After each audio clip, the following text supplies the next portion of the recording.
জুলাই গণ অভ্যুত্থানের প্রথম শহীদ আবু সাঈদ হত্যার ঘটনায় বেগম রোকেয়া বিশ্ববিদ্যালয়ে বেরোবির তৎকালীন উপাচার্য হাসিবুর রশীদসহ ৩০ আসামির সর্বোচ্চ শাস্তি দাবি করেছে রাষ্ট্রপক্ষ।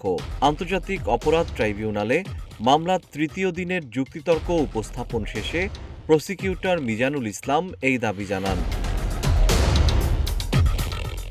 ২৫ জানুয়ারি আন্তর্জাতিক অপরাধ ট্রাইব্যুনাল ২ এর সদস্য বিচারক মোহাম্মদ মঞ্জুরুল বাসিদের নেতৃত্বাধীন ২ সদস্যের বিচারিক প্যানেলে এই শুনানি অনুষ্ঠিত হয়। প্যানেলের অন্য সদস্য হলেন জেলা ও দায়রা জজ নূর মোহাম্মদ শাহরিয়ার কবির।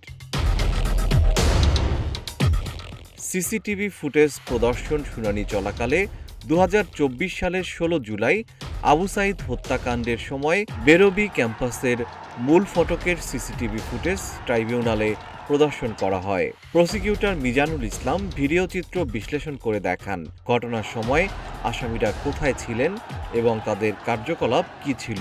মামলার গুরুত্বপূর্ণ প্রমাণ হিসেবে এই ফুটেজটি আদালতে উপস্থাপন করা হয়। যুক্তিতর্ক শেষে আসামিদের সর্বোচ্চ শাস্তি দাবি করা হয়। রাষ্ট্রপক্ষের শুনানি শেষ হওয়ার পর আসামিপক্ষে যুক্তিতর্ক উপস্থাপন শুরু করেন আইনজীবী আমিনুল গনি টিটু। তিনি বেরোবির তৎকালীন প্রক্টর শরীফুল ইসলাম সহ ৩ জনের পক্ষে আইনি লড়াই করছেন।